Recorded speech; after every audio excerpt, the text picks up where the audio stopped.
topic for today is Agamic Assumptions and Acharya Abhinavagupta. You know, this is a very broad topic, very, vast, and it's difficult to cover in a limited time. And moreover, the speaker's competence is also important, also required to speak on such a difficult topic. But let us start with the blessings of Acharya Abhinavagupta himself. उन्हीं के आशीर्वाद से देखते हैं कहाँ तक हम पहुँच पाते हैं, उनकी कृपा बनी रहे। क्योंकि भारत की जो परंपरा है, सांस्कृतिक परंपरा, वह शास्त्र और साधना की परंपरा है, केवल शास्त्र नहीं। शास्त्र की अनुभूति की जो प्रक्रिया है उसको भी कैसे प्राप्त किया जाए, किन विधियों से, किन प्रक्रिया से प्राप्त किया जाए, उस पर भी बड़ी विस्तार से चर्चा है। And we are fortunate to have such great scholars, such great seers in our intellectual tradition. And maybe last time I had referred to 4 great philosophers and mystics in our tradition. Historically, if you go, then it is Acharya Nagarjuna, the Buddhist Acharya of 1st century AD. He was a great exponent of Shunyavada in Buddhism. He was equally competent in Shastra and Sadhana. Then comes Bhartrihari, whose famous text is Vakyapadiya, which is a text of philosophy of grammar, you can say, still unparalleled. And I would like to bring to your notice that this whole domain that is called philosophy of language or Vyakarana Darshan in translation these days, this is just 100 years old in the Western intellectual history, just 100 years old. And but in our tradition, philosophy has a branch called Panini Darshanam or Bhasha Darshanam, which is recorded right from the beginning and very elaborately in the 14th, 15th century text by Sri Madhvacharya, Sarva Darshan Sangraha. The 13th chapter of this book is called Panini Darshanam. So Bhartrihari, he is also competent in both the tradition. And if we are naming Bhartrihari, no need to say that we are referring indirectly or directly to Bhagwan Panini himself, who was equally competent in both the branches of knowledge, Shastra and Sadhana. So this is, and then comes Adi Shankara. I don't want to go into this controversy about the date of Bhagwan Adi Shankara, but the way it is accepted today, it may be questioned. But he is placed generally in 5th, 6th century AD. But the tradition of Shankaracharya places him very far back. So we are not addressing to this question of historicity. So Bhagwan Adi Shankara also is equally competent in both Shastra and Sadhana, Agam and Nigam. And Saundarya Lahari is one of the greatest example of his competence, his in-depth knowledge of both these traditions. And then comes Acharya Abhinavagupta in 10th, 11th century. He is equally competent. Last time, I think when we were talking about the Daivi and Manushi Parampara, we talked in detail how the traditions of Yoga, Sadhana and Shastra all get assimilated in the vast personality of Acharya Abhinavagupta in 10th, 11th century. So he is we call him Pramana Bhoot Acharya. Pramana Bhoot आचार्य उनको कहते हैं जिनके कथन पर फिर प्रश्न कोई नहीं उठता, ऐसे आचार्य हैं। उनकी प्रतिष्ठा इस प्रकार के आचार्य के रूप में है। तो उन्होंने जो कुछ भी लिखा है इन दोनों ही शास्त्र में और जो भी साधना की विधियों का उन्होंने वर्णन अपने विशाल ग्रंथ तंत्रालोक में किया है, वो सब की सब प्रामाणिक हैं, उनके अपने अनुभव से सिद्ध हैं। इसलिए इनको हम अपनी परंपरा में सर्वाधिक संभवतः प्रामाणिक आचार्य कहते हैं। इसका एक कारण यह भी है, जैसा अभी बताया गया, कि यह वर्ष आचार्य अभिनव गुप्त के आविर्भाव का 1006वां मतलब 1006th ईयर है। तो इतने वर्षों में, सहस्त्राब्दी में भी आचार्य अभिनव गुप्त के किसी भी कथन का किसी ने खंडन किया हो, निषेध किया हो, ऐसा कोई प्रमाण अपनी ज्ञान परंपरा में नहीं मिलता। इसके विपरीत सबने उनका समर्थन ही किया है, और सबने उनको उद्धृत किया है, आदर पूर्वक, प्रमाण पूर्वक उनको उद्धृत किया है। अपने मत को प्रतिष्ठित करने के लिए, स्थापित करने के लिए आचार्य अभिनव गुप्त के मत का उल्लेख किया है।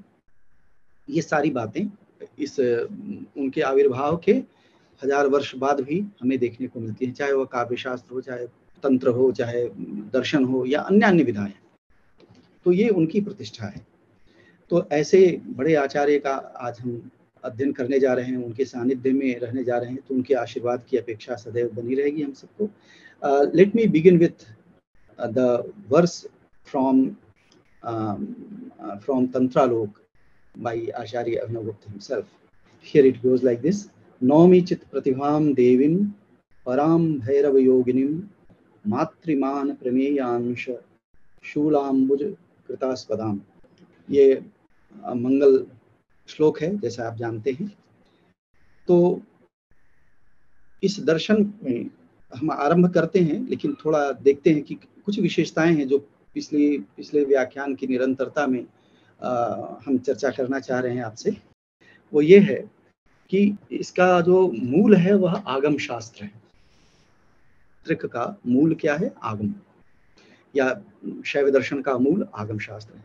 और हमने पिछली बार एक चर्चा की थी आगम और निगम को लेकर, कि इन दोनों में क्या संबंध है, दोनों में कैसी एक कॉम्प्लीमेंटैरिटी है, अनुपूरकता है। इस पक्ष को लेकर के हमने पिछली बार चर्चा की थी। तो इन पक्षों को एक बार हम फिर से देखते हैं कि आगम और निगम अर्थात वेद, आगम तांत्रिक वांग्मय है हमारा, और ये दोनों ही पिछली बार भी हम लोगों ने ये चर्चा की थी कि आगम और निगम दोनों ही भारतीय संस्कृति के स्रोत हैं।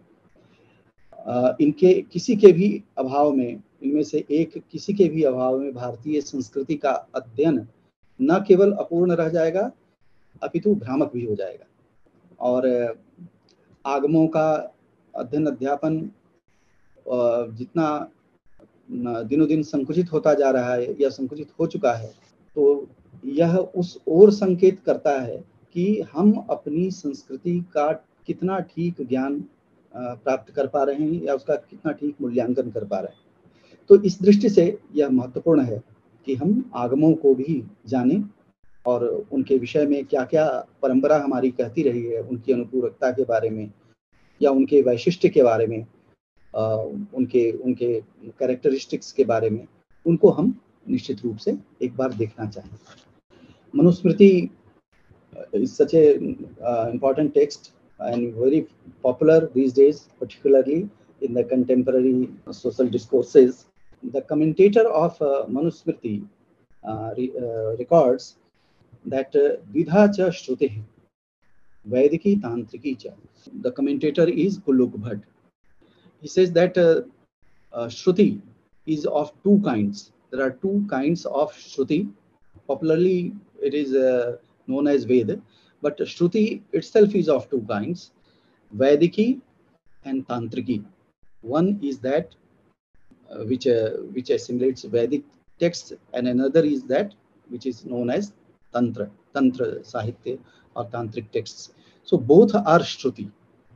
So there is no question of treating them in opposition. They are not dichotomic categories, Shruti and Vediki and Tantriki, but they are the two forms of Shruti. And again, in Brahma Sutra Bhashya, composed by Srikantha, he has discussed about two types of Shaivagama. And he says, Ataha Shaivagamo Dvidha. That Shaivagama, Shaiva Agam, are of two kinds. Trayavarnik विषयः सर्वस्य विषयश्चेति वेदः त्रैवर्णिक विषयः सर्व विषयश्चान्यः उभयोरेक एव शिवकर्ता. This is on Brahma Sutra 2-37. This is the sutra in Brahma Sutra. Brahma Sutra, and the commentator is Shrikant. So he says that there are two types of Shaivagama. One that belongs to or that pertains to Traivarnik, त्रिवर्ण, okay, तीन वर्णों के लिए है, और दूसरा जो है वो अन्य है. तो वेद को उन्होंने कहा कि ये त्रैवर्णिक विषय है, वेद है त्रैवर्णिक विषय है, ये त्रैवर्णिक के लिए है, तीन वर्णों के लिए है. सर्व विषयाश्चान्य, और सबके लिए क्या है, ये जो दूसरे हैं, दूसरे प्रकार के आगम हैं, जो तंत्र है वो है तंत्र, वो सबके लिए हैं. उभयोरेक एव शिव करता. लेकिन इन दोनों की प्रामाणिकता में, so far the validity, epistemological validity or ontological validity is concerned, both are equally important, both are equally established. Why it is so? Because both are manifested by Shiva himself or herself. Shiv Ardhanarishvara हैं. अब अंग्रेजी में कैसे इसको बोले, herself बोले, himself बोले, समझ नहीं आता है ना. So language has its own cultural orientations, no? So दोनों के ही कर्ता शिव हैं, दोनों प्रकार के. And then in Tantralok Vivek, that is the tika on Tantralok, that is called Vivek by Jairath, who composed this in around 12th century. Tatra bhed pradhanani vedadini shastrani abhed pradhanani cha shaivadini. This is Vivek on Tantralok 4:252, verse number 4th chapter, verse number 252. It says that which is of duality or oriented in bhed, difference, is are those one which are called Ved, etc. Ved and related allied disciplines. And abhed pradhanani cha shaivadini, and that which is abhed pradhan, non-dualistic, is called Shaiva Shastra. This again takes us to many Upanishadic references that establish that Agam and Nigam are not opposite to each other, but they existed together. And then we can refer back to Shvetashvatara Upanishad, and also in पौराणिक साहित्य, पुराण साहित्य जो हमारा है, उसमें भी ये बातें बार बार आती हैं. जैसे उदाहरण के लिए मार्कंडेय पुराण, शिव पुराण, इन सब में विस्तार से आगम और निगम, वेद और तंत्र की चर्चा विस्तार से की गई है. शिव महापुराण में 3 पक्ष हैं. शिव को प्रधान मान करके यह महापुराण है, जिसमें शैव दर्शन, philosophical aspects of Shaivism, then narrative accounts of Shiva, that is also there in Shiva Mahapuran, and how to worship Shiva, how to meditate upon Shiva, that is also described in this Mahapuran, Shiva Mahapuran. In the same text in Shiva Mahapuran, there is also, we cannot ignore, while we are dealing with, while we are discussing Agama, we cannot ignore the aspect of bhakti. This is very, very important aspect of our culture also, which manifested in a grand form in the medieval time. And you know, more than 1,000 years in Indian literary history is known as the Bhakti Kal. भक्ति काल कहलाता है. और भक्ति काल साहित्य के इतिहास में न केवल सबसे दीर्घ काल है, सबसे अधिक दीर्घ काल है, सबसे अधिक विस्तृत अवधि वाला समय है, बल्कि उसके साथ पूरा भारतवर्ष भी संलग्न है. भक्ति किसी एक क्षेत्र की सांस्कृतिक घटना नहीं है इस देश में. भक्ति काल में आप देखेंगे संपूर्ण भारत भक्ति भाव से आप्लावित, दक्षिण से लेकर के आरंभ भक्ति द्राविड़ उपजी, जैसे कि कहा जाता है, द्रविड़ क्षेत्र से आरंभ होता है जिसका, और उसने इस देश की सारी जो विषमताएं हैं जो कालांतर में संभव है विकसित हो गई हो समाज में, क्षेत्र में आदि में, भाषा में, उन सबको एक जैसा कर दिया, समाहार कर दिया, उनको एक रूप बना दिया, समरस बना दिया, एक रूप नहीं समरस बना दिया, समरूप बना दिया। जैसे उत्तर दक्षिण का कोई भेद नहीं रह गया, पूर्व पश्चिम का कोई भेद नहीं रह गया इस देश में, उसी तरह से भाषाओं में भी कोई भेद नहीं रह गया। चाहे संस्कृत हो, आगे चल करके प्राकृत भी स्वतंत्र भाषा के रूप में आती है, स्थापित होती है, या जो क्षेत्रीय भाषाएं हैं, क्योंकि अधिकांश भक्त कवि हमारे जो क्षेत्रीय भाषाएं हैं उनमें अपनी रचना करते हैं। इससे उन भाषाओं को भी एक साहित्यिक स्तर प्राप्त हो जाता है। और बहुत ही महत्वपूर्ण साहित्य वो स्वर्ण काल है अपने देश का, अपने देश के साहित्य का वह स्वर्ण काल है। तो और उसके सामाजिक भी जो विषमता है वो भी उससे दूर हुई, क्योंकि हमारे भक्त कवि सभी वर्णों से आते हैं। तो इस प्रकार से सार्ववर्णिक एक साहित्य हमारा वहाँ दिखाई देता है। तो इसलिए कह रहे हैं कि ज्ञान और भक्ति की डुअलिटी नहीं है। We don't have the duality or dichotomy of Gyan and Bhakti in our culture. This is very important to understand. And maybe in other cultures you don't find such complementarity or so. And there Shiva Mahapurana says, Bhakti Jnani na bhedo. There is no difference between Bhakti and Gyan. And this was beautifully again expounded by Adi Shankara in his works relating to Bhakti. Bhakti Jnane na bhedo hi Vijnanam cha bhavatyeva sati bhakti virodhinam. And Vijnan is not opposite to Vijnan, or Gyan is not opposite to Bhakti. So हमारे जितने भक्त कवि हैं, चाहे संस्कृत के हों चाहे दूसरी भाषाओं में रचना कर रहे हों, न तो वो अकर्मण्य हैं और न ही अज्ञानी हैं। इस बात का हमें निश्चित रूप से एक चीज ध्यान रखिएगा कि भक्त कवियों ने प्रायः ज्ञान का भी एक प्रकार से निषेध किया है या उसकी आलोचना की है, और कर्म की भी, लेकिन सीधे इस अर्थ में नहीं कि ज्ञान को रिजेक्ट कर दिया हो, कर्म को रिजेक्ट कर दिया हो, नहीं, ये उद्देश्य नहीं है। उद्देश्य ये है कि ज्ञान के नाम पर जो आडंबर है ज्ञान का, और कर्म कांड के नाम पर जो आडंबर है कर्म कांडों का, उसका निषेध उन्होंने किया है, उसकी आलोचना की गई है।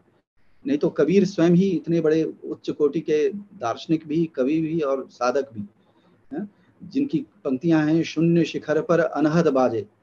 कौन लिख सकता है ऐसी पंक्ति? शून्य के शिखर पर अनहद सुनाई देता है। ये तो अनुभूति की पराकाष्ठा है, शब्द में कैसे बांधा कबीर ही बता सकते हैं। तो ये जो अंतरधारा है अपने देश की, वह प्राण तत्व है इस देश का। उसको आप आध्यात्मिकता कह लें, उसको आप भक्ति की धारा कह लें, उसको सांस्कृतिक धारा कह लें, है ना।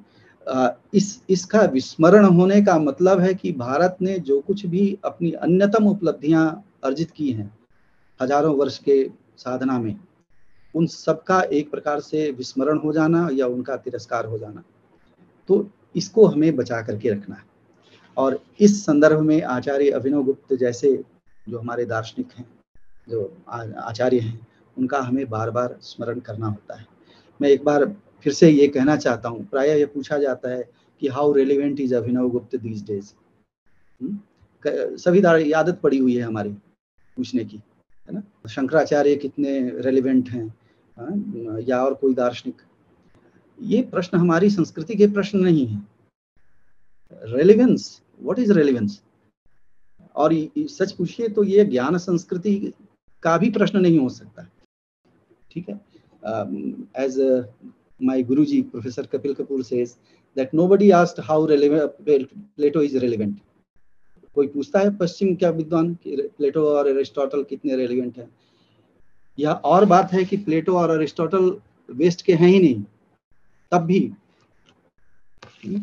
they were the part of the Oriental continuum. They were made Western during the Renaissance, 14th century onwards. तो ये भी ध्यान रखने की बात है। तब भी कोई नहीं पूछता पश्चिम में how relevant is Aristotle, how relevant is Plato. Nobody asks like this. In fact, हमें इन आचार्यों को बार बार पढ़ना, उनका अध्ययन करते रहना, उनका स्मरण करते रहना इसलिए आवश्यक है कि कहीं हम अपने देश काल में अप्रासंगिक ना हो जाएं. If we do not know them, we will be irrelevant to our own time and space. That's why it is important to study them. Well, so ज्ञान और भक्ति में कोई भेद नहीं है ना, ये they are not contrary or opposite to each other. There are many etymological expositions given to Agam. One is given by Acharya Abhinavgupta himself.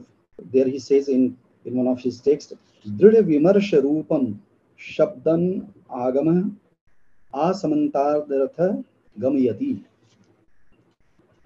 दृढ़ विमर्श रूपम, वेयर जहां भी आपका विमर्श, आपका चिंतन रूढ़ हो जाए, निश्चित हो जाए, वही आपके लिए आगम. इतनी अच्छी परिभाषा, इतना लिबरल दृष्टिकोण. अभिनवगुप्त कई अर्थों में बड़े क्रांतिकारी हैं. वो शास्त्र सम्मत बातें तो करते हैं, लेकिन कई अर्थों में बड़े ही उदार. और जैसे उदाहरण के लिए एक जगह दीक्षा की चर्चा तंत्रालोक में आती है, आठवें आहनिक में, तंत्रालोक के 8वें आहनिक में. तो कहते हैं कि दीक्षा के लिए बहुत सारी वस्तुओं की आवश्यकता पड़ती है. You need gold, you must have land to donate. दान करने के लिए आपके पास स्वर्ण होना चाहिए, अन्न होना चाहिए, गौ होनी चाहिए, भूमि होनी चाहिए, ये सब होना चाहिए. But then he asked that a person who doesn't have all these things, will he not be able to get initiated in a meditation? क्या उसकी दीक्षा नहीं होगी? यदि किसी के पास ये सब साधन नहीं है तो क्या उसकी दीक्षा नहीं होगी? कहते हैं कि तब क्या घर में थोड़ा जल और कुछ घास भी नहीं है, है ना? कुछ होता है ना, कुछ सेक्रेट माना जाता है अपनी यहाँ पूजा में, उतने से ही दीक्षा हो सकती है. इतनी चीजों की आवश्यकता नहीं. लेकिन दीक्षित होने के लिए और दूसरे प्रकार की योग्यता, अधिकारित्व की आवश्यकता पड़ती है, जो अभी हम थोड़ा पढ़ेंगे. उनके ग्रंथ से थोड़ी सी चर्चा उसकी करेंगे, इससे कि हम सबको ये पता चल जाए कि किस प्रकार की उनकी व्याख्या शैली है और कितना विशाल उनका अध्ययन और चिंतन है.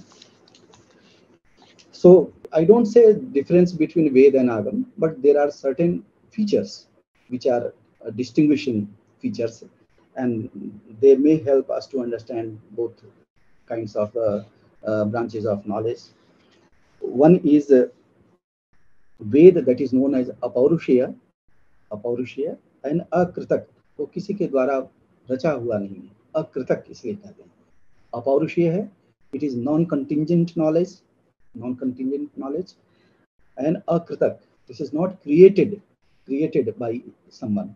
Indian verbal discourse has been classified on the basis of many parameters.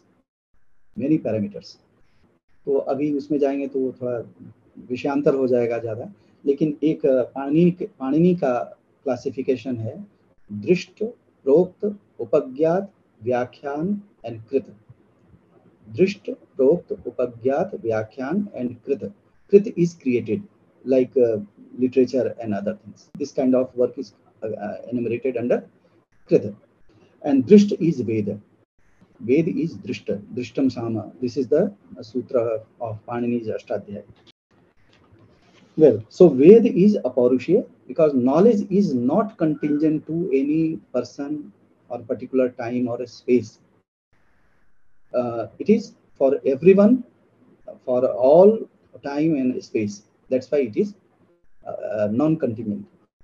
It is not created by an individual, and if someone forgets it, nothing is going to be lost. It will always be there. If we recall it, if we remember it, or if we forget it, it doesn't affect it. Okay. तो इस प्रकार का हमारे जानने से न इस ज्ञान में वृद्धि हो जाती है और न ही भूल जाने से इसमें कोई हानि होती है. ठीक है. Reality is as it is. So this kind of understanding is there. So Apaurushaya and Akritak. But Agam is, as I suggested in the last lecture also, it is Upadishta. Upadishta at two levels. One, Upadishta by Bhagavan Shiva, Sri Kantha himself or herself to Parvati,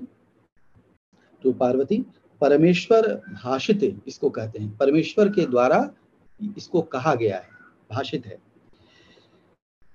इसलिए यह उपदिष्ट है. And then in the tradition of guru and his disciples, guru and disciples, in this tradition it has come down to us. And we discussed at length last time Daivi and Manushi parampara, etc., and the way agamas have been received generation after generation. And in this course of transferring agamas from one generation to another generation, we don't have the complete lineage available to us. In between, many acharyas are no longer known to us, as referred in Shiv-drishti of Sri Shomanandanatha. Well, so, but the seed of agamas are also in the Vedic texts, and that shows the integrity of these two branches of knowledge. Swachhanda Tantra, and that's very important Tantra Granthi of Agama. It is said that Shiva has 5 mukh Panchavaktra. Shiv के पंचमुख हैं, पंचमुख शिव कहे जाते हैं. तो इसमें स्वच्छंद तंत्र के 11वें पटल के 42 से लेकर 45वें श्लोक तक ये बात है कि कैसे इन वेदों का आविर्भाव हुआ, हाउ वेदास गेट मैनिफेस्टेड. सो ऊर्ध्वमुख जो शिव का अपर मुख है आकाश की तरफ, है ना, उससे सारी मंत्र राशि है, जितने मंत्र हैं उससे उद्भूत हुए. फिर सद्योजात मुख से ऋग्वेद, तत्पुरुष से यजुर्वेद, वाम देव मुख से सामवेद और अघोर से अथर्ववेद, अघोर वक्त्र से अथर्ववेद. तो इस प्रकार की integrity, this is what I wanted to emphasise, that there is no duality or opposition between Agam and Nigam.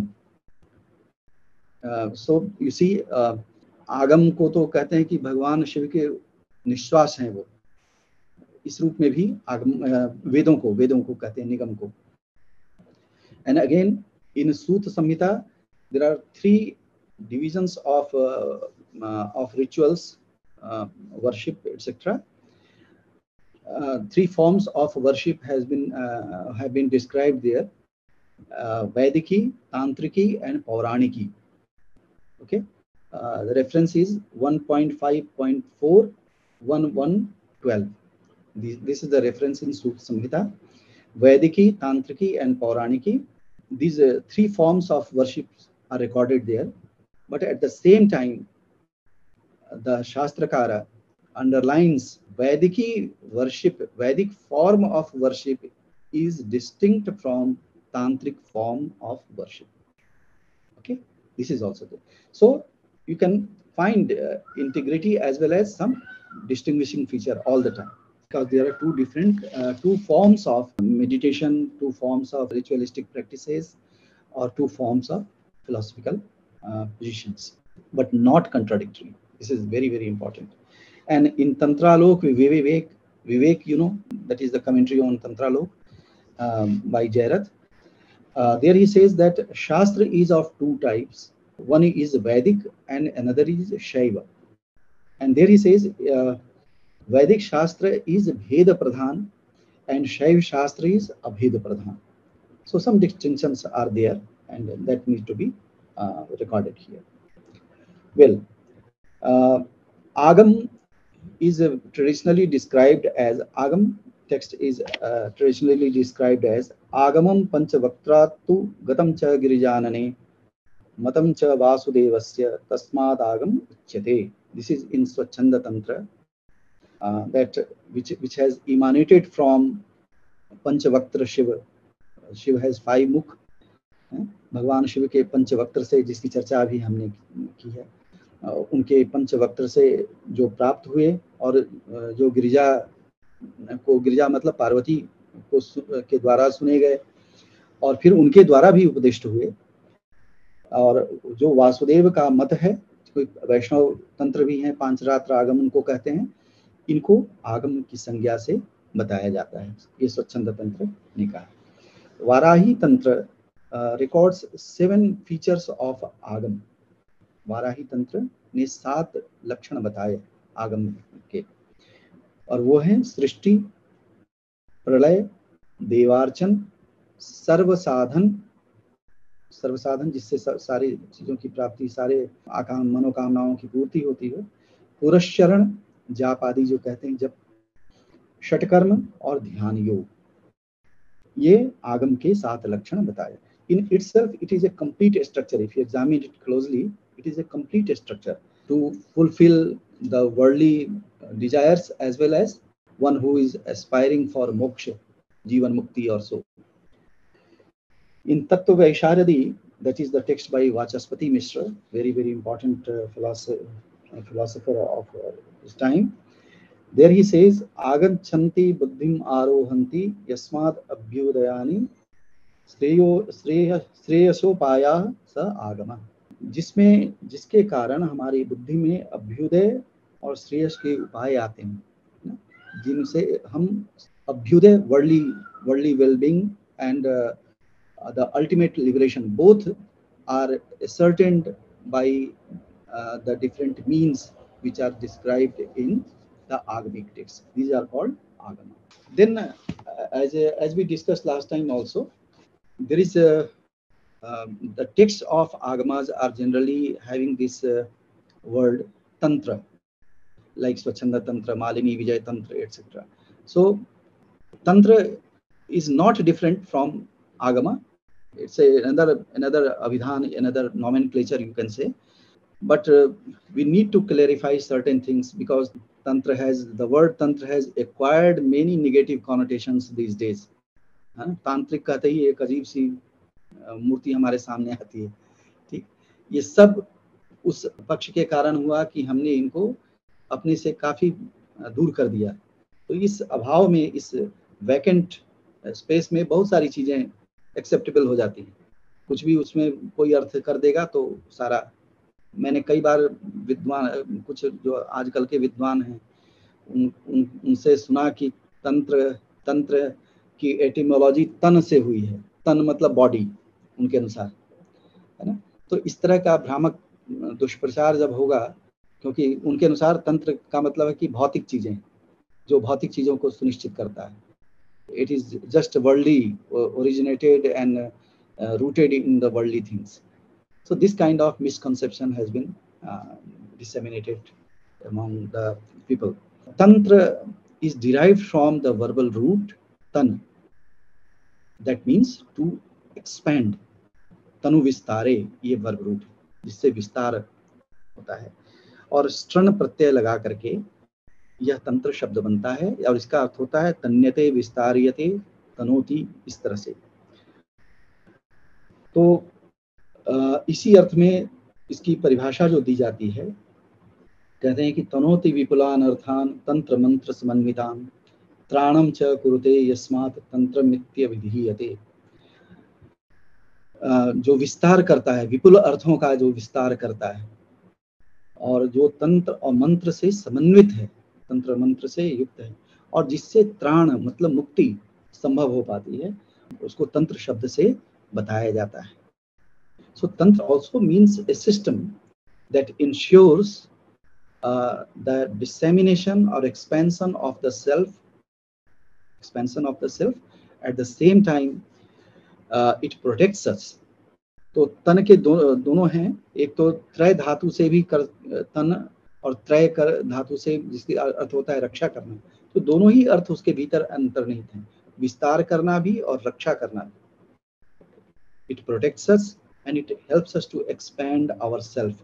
हम आचार्य अभिनव गुप्त के ग्रंथ को अभी पढ़ेंगे तो हमें बताएंगे, विस्तार का मतलब होता है स्वरूप प्रथन, अपने स्वरूप का विस्तार। कई कारणों से हम संकुचित रहते हैं, अपने देश काल स्व पर आदि के भेद से हम संकुचित हो जाते हैं। इस संकुचन के कारण ही बंधन है, इस संकुचन के कारण ही यह संसार है। तो उसको यदि उन कारणों को दूर कर दिया जाए जिससे यह संकुचन है, तो हमारा स्वरूप अपने मूल रूप में आ जाएगा, जो कि उसका विस्तृत रूप है। प्रथन का मतलब होता है विस्तृत होना, एक्सपेंशन।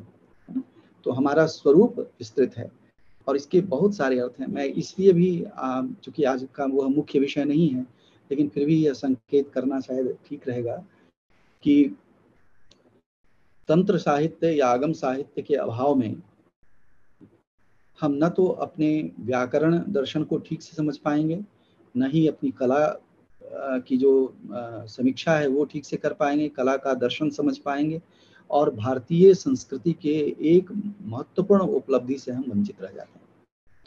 तो इसलिए अत्यंत महत्वपूर्ण है यह तंत्र। वाणी के तात्विक रूप को समझना हो, ध्वनियों के तात्विक रूप को समझना हो, सब में तंत्र की बड़ी भूमिका है। So this tantra is that which ensures protection as well as dissemination. तो इस प्रकार से तंत्र की परिभाषा दी गई है। और इसी तंत्र में मोक्ष का भाव अंतर्निहित है। यदि स्वरूप का विस्तार है तो वह भाव उसके भीतर अंतर्निहित है। इसलिए अभिनवगुप्त मोक्ष की परिभाषा देते हुए कह रहे हैं तंत्रालोक में, मोक्षो हि नाम नैवान्यः स्वरूप प्रथनम ही तत्।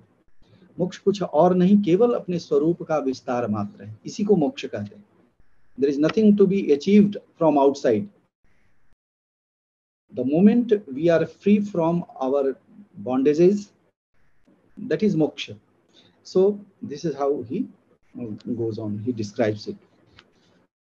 Well, this system is known as त्रिक सिस्टम। पूरा जो विस्तार है तंत्र वाङ्मय का, थोड़ा सा हम लिमिटेड करते हैं अपने डोमेन को, नहीं तो फिर बाकी चीजें रह जाएंगी।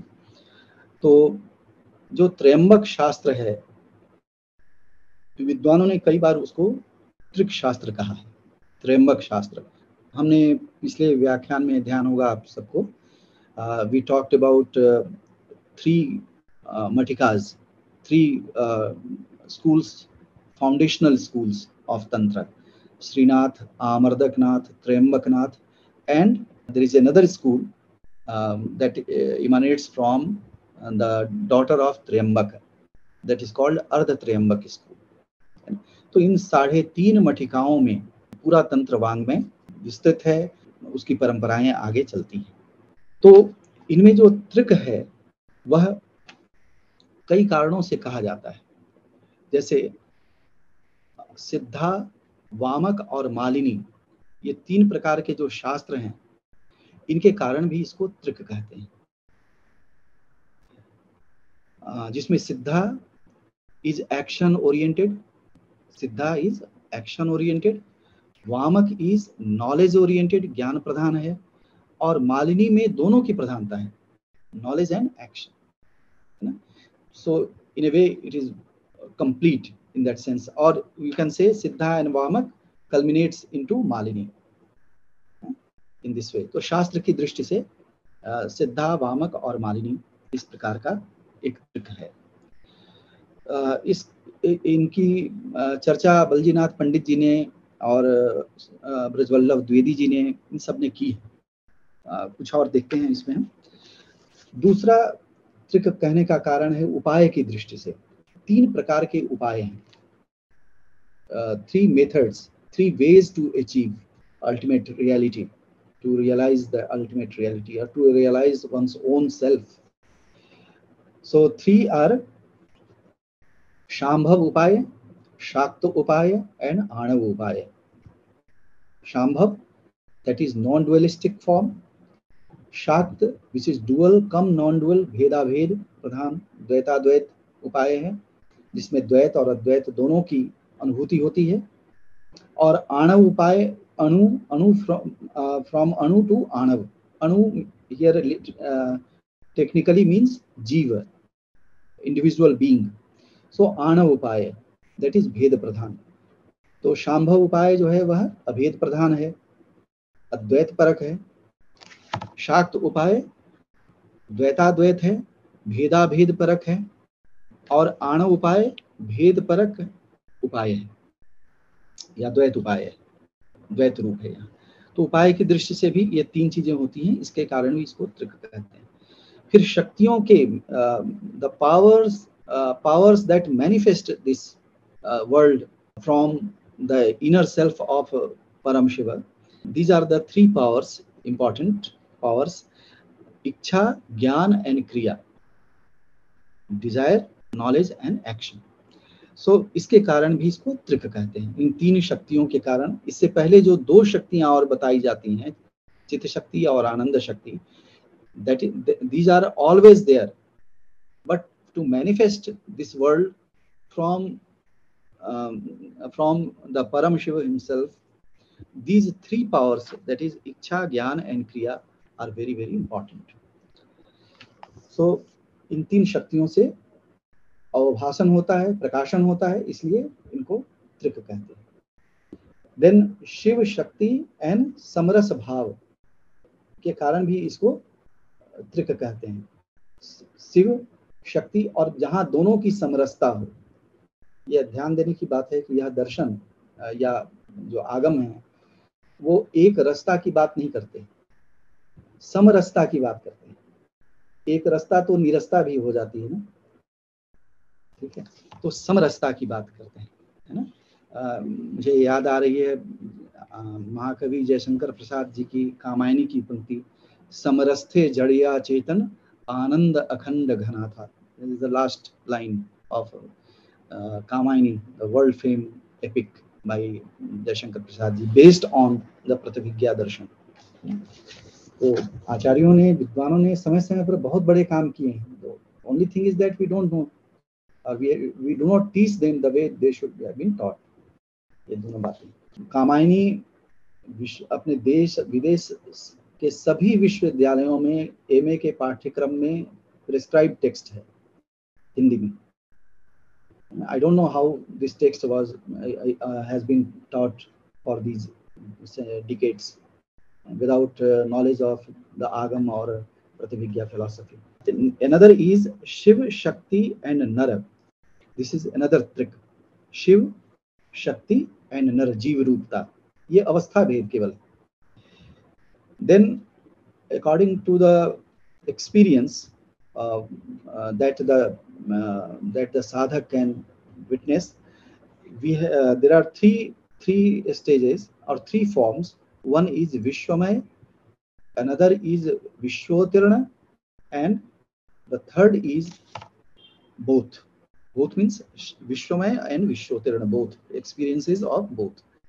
So विश्वमयता कहते हैं जहाँ 36 तत्व हैं उनका बोध होना, ये something like immanent reality, immanent, and Vishwotirna is something like transcendental reality, transcendental, beyond this. So Shaiva philosophers, Shaiva scholars, they have a very unique tendency कि जो कुछ पहले से पता है ना उसमें एक एक्स्ट्रा जोड़ना है उनको, ठीक है। शायद इसी कारण से विश्वोत्तीर्णता के कारण, है ना। जैसे षोडशी कला होती है, कला 16 प्रकार की होती है। अब ये सब टेक्निकल टर्म्स हैं, अभी केवल जस्ट इंडिकेट कर रहे हैं कि उनके कैरेक्टरिस्टिक्स पता चले, उनके किस प्रकार से वो आगे अपनी बातें कहते हैं। तो कला षोडशी कही जाती है, तो एक और जोड़ दिया उसमें अमा कला, तो वो सप्तदशी कला हो गई, है ना। काव्य शास्त्र में 8 रस हैं, अभिनव गुप्त ने और एक 9वें रस की चर्चा की और बड़े विस्तार से कर दी। ये this is the contribution also of these great thinkers, है ना। उसी तरह से कला, प्रवृत्ति कला, निवृत्ति कला, शांता कला, प्रवृत्ति कला, निवृत्ति कला, क्या है और प्रवृत्ति, निवृत्ति, शांता, शांतातीता कला, है ना। जो कला है उसके बियॉन्ड, तो इस प्रकार से भी शांतातीता कला। फिर जागृत, स्वप्न, सुषुप्ति, तुरीय, चेतना की जो 4 अवस्थाएं हैं उसमें फिर एक और जोड़ा, तुरीयातीत अवस्था, 5वीं। 36 तत्व हैं तो 37वां तत्व भी जोड़ा। तो इस प्रकार से वो Param Shiva, just to include both विश्वोत्तीर्ण एंड विश्वमय, they need to go beyond. तो इस प्रकार से शैवाचार्यों में ये एक प्रवृत्ति देखी जाती है, और जो उनके अपने फिलोसफिकल सिस्टम के काफी अनुकूल है। मैंने पिछली बार चर्चा की थी कि 36 तत्व हैं, ऑन्टोलॉजिकल एलिमेंट्स। अंग्रेजी में शायद ये बात बनेगी नहीं। तत्व इज नॉट एलिमेंट, तत्व, thatness, something like this, thatness could be the literal translation। जहां उसका भाव है, जहां उसका अस्तित्व है, उस तत्व का, उस परम तत्व का, उस परम सत्ता का, उसको तत्व कहते हैं। तो इन 36 तत्वों में वह प्रकाशित है, इस कारण से उसको तत्व कहते हैं। और प्रत्येक तत्व में शेष सभी तत्व विद्यमान हैं। जैसे पृथ्वी तत्व है तो केवल वो पृथ्वी नहीं है, बल्कि बाकी जो 35 हैं वो भी उसमें अंतर्निहित है। ऐसा नहीं करेंगे तो परम तत्व खंडित दिखेगा 36 खंडों में, है ना। इसलिए उसके भीतर सब कुछ अंतर्निहित है। प्रकाशन की दृष्टि से उसका एक अंश प्रकाशित है पृथ्वी रूप में, एक अंश प्रकाशित है जल रूप में या अन्य रूपों में। इस कारण से ये भिन्न भिन्न नाम है, अन्यथा उसकी अखंडता सदैव बनी हुई है। तो इस दृष्टि से इसमें 36 तत्व हैं। नाट्यशास्त्र में भी 36 अध्याय हैं। भरत मुनि प्रणीत नाट्यशास्त्र जो है 36 अध्याय है, और 36 तत्वों की वंदना भी आचार्य अभिनव गुप्त प्रत्येक अध्याय के आरंभ में करते हैं। जैसे आरंभ किया तो धरणी रूपम ईश्वरम कह करके धरणी रूप, पृथ्वी रूप की वंदना की। इसी प्रकार से अंतिम अध्याय में शिव रूप की वंदना करते हैं। लेकिन चूंकि तत्व कई बार 36 गिने जाते हैं, कई बार 37 गिने जाते हैं, तो नाट्यशास्त्र में भी 36 और 37 अध्याय मिल रहे हैं आपको। एक ही अध्याय के दो भाग कर दिए, 36 और 37 बना दिया नहुश्राप आदि को लेकर के। तो इस प्रकार से एक संगति तत्व की और जगत की और नाट्यशास्त्र की, है ना, एक आपके सामने आचार्य अभिनव गुप्त ले आते हैं। फिर मातृकाओं की उपासना के क्रम में भी इसको त्रिक कहते हैं। 3 मातृकाएं हैं मूल। There are 3 verbal vowel systems, primary vowel systems, अ, ई एंड उ। इन्हीं से सारे वर्ण आते हैं, अ से, ई से और उ से। जितने व्यंजन वर्ण हैं या स्वर वर्ण और जो बच गए वो सब इसी से आते हैं। इसका विस्तृत वर्णन तंत्रालोक के तृतीयानिक में आचार्य अभिनव गुप्त या परात्रिंशिका में, इन सब ग्रंथों में विस्तार से इसका वर्णन है। तो इन वर्णों को मातृका कहते हैं। These are called matrikas and these are the source of energy. So sounds, speech sounds are not just those which are articulated by our tongue or oral or in nasal or oral cavity, by articulators. This is not the meaning. These speech sounds are ontological in nature. I'm saying that I'm not saying this that they denote certain and ontological element. This is not the meaning.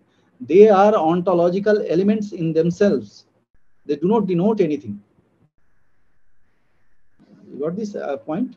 So, for example, when we say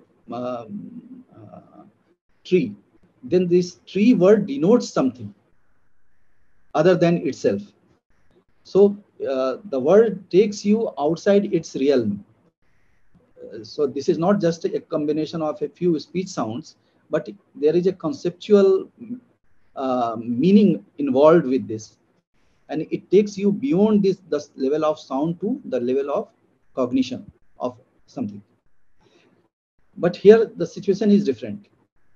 Here speech sound doesn't indicate anything outside it. It is self-contained. It is self-contained. और यही शक्ति है वर्ण, इसलिए इनको मातृका कहते हैं। कई बार ये कहा जाता है कि वर्णों में तो शक्ति नहीं होती, वो जब शब्दों में शक्ति होती है, अर्थ की शक्ति शब्दों में होती है।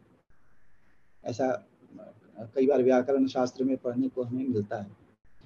मुझे एक चीज समझ में नहीं आती, यदि वर्ण अशक्त हैं तो वर्णों का समूह कैसे सशक्त हो जाएगा?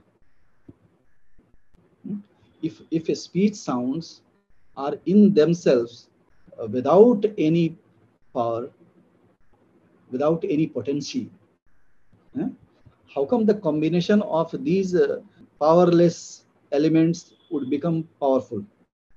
How could it generate power? Power means ability to denote or connote something. इसीलिए यहाँ जहाँ दूसरे संप्रदायों में शब्द की या वाक्य की प्रधानता, जैसे ग्रामेरियन फिलॉसफी में, यहाँ प्रधानता तंत्रों में वर्ण की है। वर्ण का अर्थ होता है कहना, वर्ण का अर्थ होता है रंग, colour. So speech sounds have their own colours. Color in two sense. Colors in the sense of features, phonetic features. One, because each speech sound involves a set of phonetic features. Okay, phonetic features. So that between more than one speech sound, there are certain distinguishing features. The purpose of color is to distinguish one object from another. Okay, so in the same sense, some phonetic features that is contained in the sound k is not there in the speech sound k. There may be at least one element, one feature which is not common. That's why we identify k and k in two different ways. And what is here? The aspiration aspect. अल्प प्राण महाप्राण, जिसको हम संस्कृत में कहते हैं, क अल्प प्राण है, ख में महाप्राण है, aspirated sound है. So this also means color of speech sound, but at the same time it literally means color. And if we go into meditation, जो षट चक्र भेदन आदि की जो प्रक्रिया होती है, तो there are multiple lotus and petal with variant petals described in each level. जो चक्र होते हैं ना, षट चक्र, उनमें कमल की कल्पना की गई है, और प्रत्येक कमल के अपने सुनिश्चित दल हैं. दल means petals, and each petal involve certain colors and speech sounds. Okay, so इस तरह से इनको मातृका कहते हैं. ये शक्ति हैं. This is the only culture that tells us that language is to be meditated upon. It is not just a means of communication. Okay, not just a means of communication. Language in itself is a matter of meditation. चाहे इनके रूप में हो, अ ई उ के रूप में, चाहे वाणी की जो अवस्थाएं हैं, परा, पश्यन्ति, मध्यमा, वैखरी. There are 4 steps or 4 forms of speech, वाक जिसको कहते हैं, और उसके थ्रू. तो वैखरी is the outmost or outermost speech, that which I utter and people hear, or you utter or you will hear, like this. वैखरी, जिसको कंठ से, वागेंद्रियों से जिसको हम बताते हैं, बोलते हैं, वो सुनाई देने वाली वाणी है. लेकिन उससे पूर्व, उससे पहले there are other 3 levels which are with the speaker: para, pashyanti and madhyama. So if we start from Vaikhari, we'll go deeper. We'll move towards our own self. Vaikhari, then madhyama, then pashyanti, and then para. Para is the swarup. So in this way, and the other process is a process of manifestation from para, then pashyanti, then madhyama, and then Vaikhari. So this is the process of manifestation. अभिमुख होना और बहिर्मुख होना, यही 2 स्थितियां हैं. बहिर्मुख होने में क्या होता है? पश्यन्ति, फिर परा, फिर पश्यन्ति, फिर मध्यमा, फिर वैखरी. और अभिमुख होने में क्या होता है? पहले वैखरी, फिर मध्यमा, फिर पश्यन्ति और फिर परा. ये 3 वाणी की चतुर्विध अवस्थाएं. इसमें भी शैवों ने फिर जोड़ दिया सूक्ष्म वाक. ठीक है, वो तंत्रालोक में आप कभी बाद में चर्चा करेंगे. अच्छा, 3 शक्तियों के कारण, स्मृति, ज्ञान और अपोहन के कारण भी इसको त्रिक कहते हैं. क्रम, कुल और मत के कारण भी इसको त्रिक कहते हैं। और 3 संबित देवियों की चर्चा, जिसका मंगलाचरण हमने आरंभ में पढ़ा था, नवमी चित्त प्रतिभाम देवी, उसके कारण भी इसको त्रिक कहते हैं। जैसे परा, अपरा और परापरा, मध्यवर्ती जो स्थिति है। फिर शाक्त दर्शन में भी वामा, ज्येष्ठा और रौद्री, इन 3 शक्तियों के कारण भी इसको त्रिक कहते हैं। तो यह त्रिक मत का, तो मालिनी इसी त्रिक मत का प्रधान ग्रंथ है। और उससे पहले भी कहते हैं कि बहुत विशाल वाङ्मय तंत्र का रहा होगा, जिसके लिए कहते हैं कि सिद्ध योगीश्वरी तंत्र की चर्चा आती है। अत्यंत विशाल ग्रंथ था और उसका सार संक्षेप करके भगवान कार्तिकेय ने ऋषि मुनियों के लिए उसको बनाया, जिसको हम मालिनी विजय तंत्र कहते हैं। तो इस प्रकार से ये सारी व्यवस्था वहाँ दिखाई देती है। मैं समझता हूँ कि आचार्य अभिनवगुप्त के बारे में चर्चा करने से पहले हमें उनके कुछ बड़े महत्वपूर्ण प्रस्थान के बारे में जानना चाहिए। What kind of acharya he is? He is not confined to a particular knowledge discipline. He is not confined to a particular knowledge discipline. And that is his uniqueness. He is an authority in a number of disciplines. And if you allow me to read, this is Ishwar Pratyabhigya Vibriti Vimarshini, that is his text, where he talks about the disciplines which he has studied, okay, which he has studied from the great teachers of his time. So here he has given us the name of his teachers. In fact, this very name Abhinavagupta is given by his teachers. This is not his name given by his parents.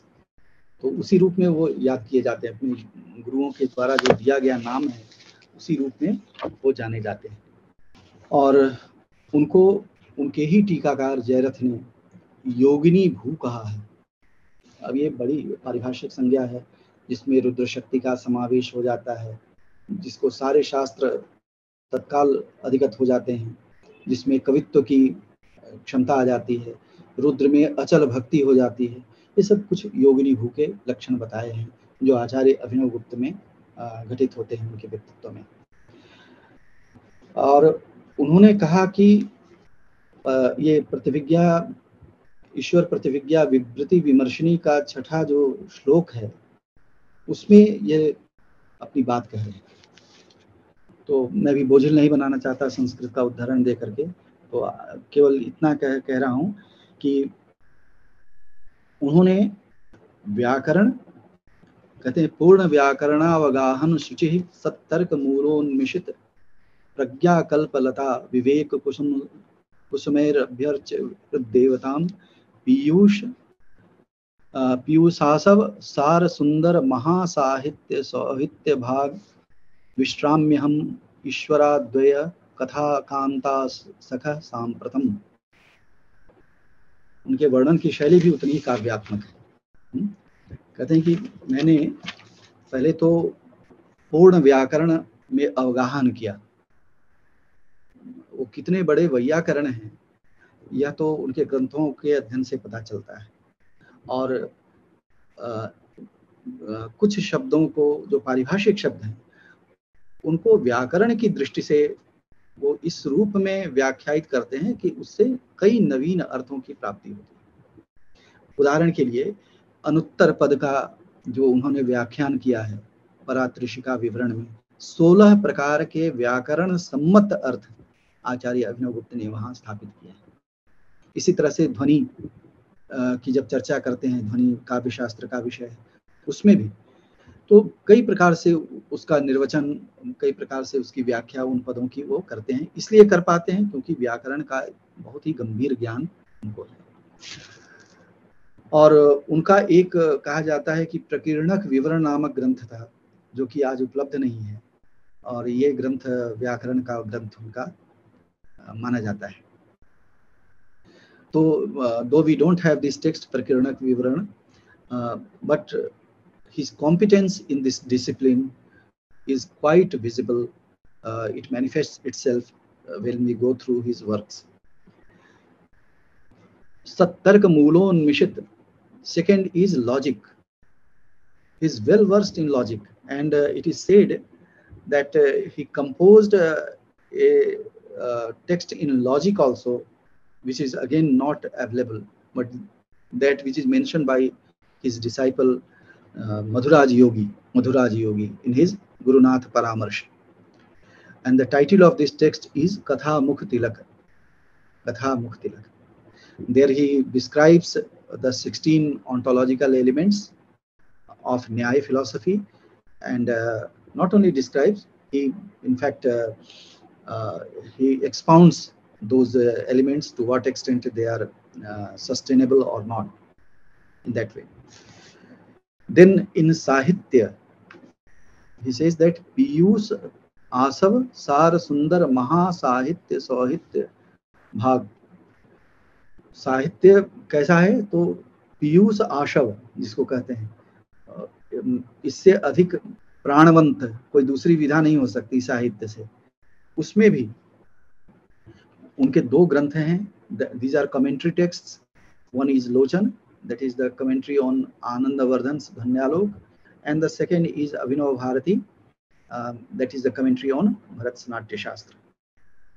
There is another small text which is known as Ghatkarpar Kulak Vritti, which is a commentary on this small kavya, which is available. Luckily, these three texts are available to us.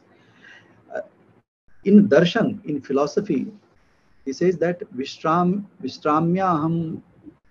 Ishwaradvaya Katha Kant Sakha Sampratam. और अब वो क्या कर रहे हैं? That is a kind of historicity is also involved. You know, first he studied grammar, then Nyaya, then Sahitya, and then Darshan and Tantra. तो कह रहे हैं कि अब इसके बाद मैं क्या कर रहा हूँ? आजकल विश्राम कर रहा हूँ। कहाँ विश्राम कर रहे हैं? विश्रांति कहाँ उनको मिल रही है? ईश्वर अद्वय कथा कांता के साथ, है ना?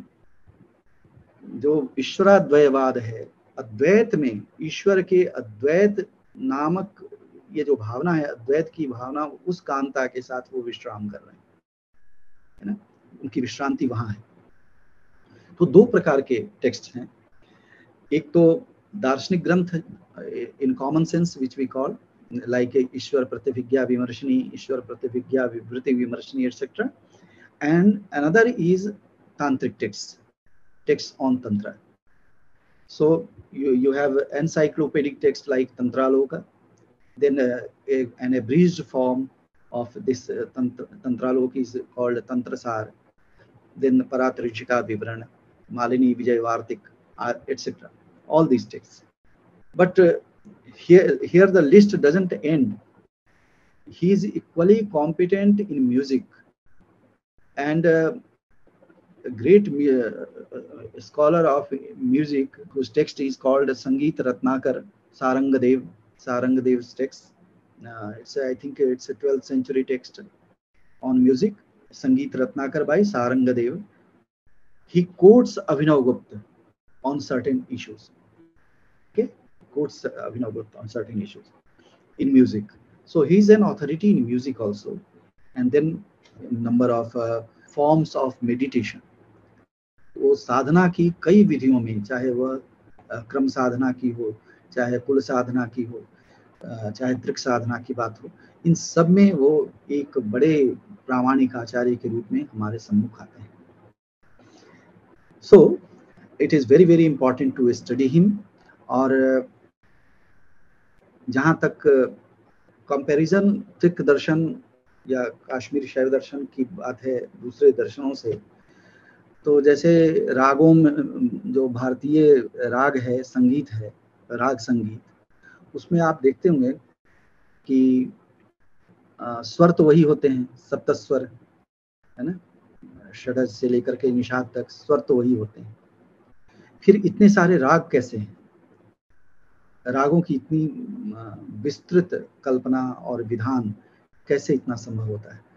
तो विधान संभव होता है उन रागों, उन स्वरों के विशेष क्रम से। उन स्वरों को विशेष क्रम में जब सुसज्जित हम कर देते हैं तो एक भिन्न प्रकृति का प्रकाशन होता है, उनको हम राग कहते हैं। तो कुछ ऐसे ही संबंध त्रिक दर्शन का दूसरे दर्शनों से भी है। थोड़ा सा स्वर बदल देंगे, कुछ चीजों को बढ़ा या घटा देंगे शैव दर्शन से, तो बिल्कुल वो दूसरे दर्शन जैसा हो जाएगा, है ना? उसमें और दूसरे दर्शन में कोई भेद नहीं रह जाएगा। देयर इज सटल एलिमेंट 1 और 2 जहाँ ये दर्शन टिका हुआ है, ठीक है। तो जैसे उदाहरण के लिए राग दरबारी है तो उसके साथ स्वर वही हैं, जौनपुरी राग जौनपुरी के स्वर या सावरी के स्वर सब वही होते हैं। तो राग में स्वरों के चलन से कोई दरबारी बन जाता है, कोई जौनपुरी, कोई असावरी, इस प्रकार का भेद हो जाता है ना। And they will be totally different from each other though they are using the same स्वर, बट उसका जो मूवमेंट है, स्वर का क्रम जो है वो बदल देने से सब बदल जाता है ना। ध्वनि में भी क्रम बदलने से अर्थ बदल जाता है, शब्द बदल देने से, शब्दों का क्रम बदल देने से वाक्य का अर्थ बदल जाता है, ठीक है। तो ये प्रक्रिया सब में घटित होती है। जैसे उदाहरण के लिए यदि हम व्याकरण दर्शन जिसकी चर्चा हम लोग अभी कर रहे थे, भर्तृहरि का दर्शन या पाणिनि दर्शनम के नाम से, मैं समझता हूँ कि शैव दर्शन के सबसे निकट आने वाला दर्शन व्याकरण दर्शन है। केवल एक जगह थोड़ी अस्पष्टता है या अस्वीकृति है जिसके कारण शैव दर्शन व्याकरण दर्शन से भिन्न हो जाता है, और वो है परा की स्पष्ट स्वतंत्र स्वीकृति।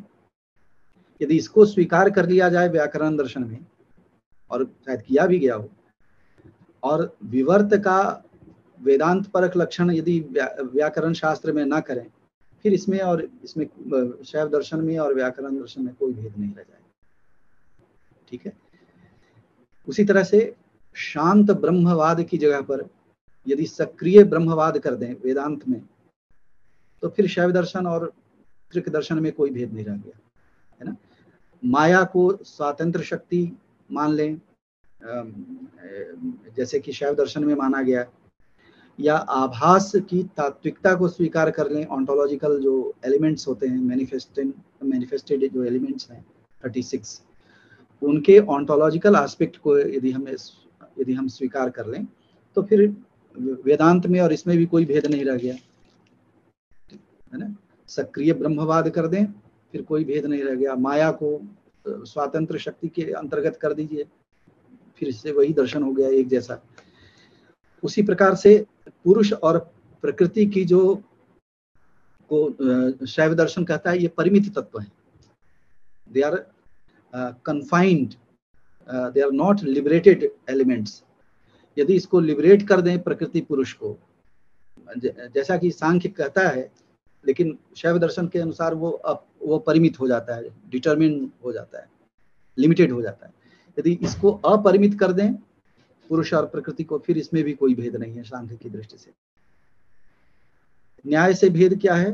तर्क को यदि सब तर्क से विस्थापित कर दें, फिर ये न्याय दर्शन भी पृथक नहीं रह जाए। वैष्णव तंत्र से भी इसका थोड़ा भेद है। वैष्णव तंत्र जहां राग तत्व को ही अंतिम स्वीकार कर लेता है, यदि उससे आगे की उसकी यात्रा संभव है, raga tattva is the element which is a veiled element according to Shaiva ontology, है ना। वेल्ड एलिमेंट वो माया के कंचुक के अंतर्गत गिना जाता है। यदि उसको माया के कंचुक से रहित कर दें, फिर भी कोई भेद नहीं रह जाएगा राग तत्व से ऊपर।